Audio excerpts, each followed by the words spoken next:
Battery powered blinds are great because you don't need to run long power cables to them or have cables constantly dangling from them. However, they will require charging, so how often will that be? Typically, you'd expect to charge the battery once or maybe twice a year. However, there are a number of variables that will make a difference either way, and I'll explain these shortly. It's important that the blinds are fully charged when they're first fitted. They will come to you with some charge, so top this up to 100% to get your blinds off to a flying start.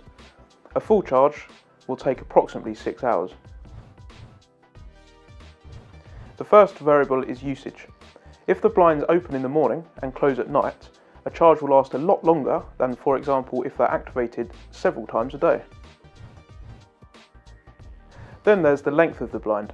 The longer the blind, the more times the motor has to turn, and therefore the more a charge is used up. Another variable is the weight of the blind. A small roller blind with a lightweight sheer fabric will be a lot lighter and need less charging than, for example, a large interlined blackout Roman blind.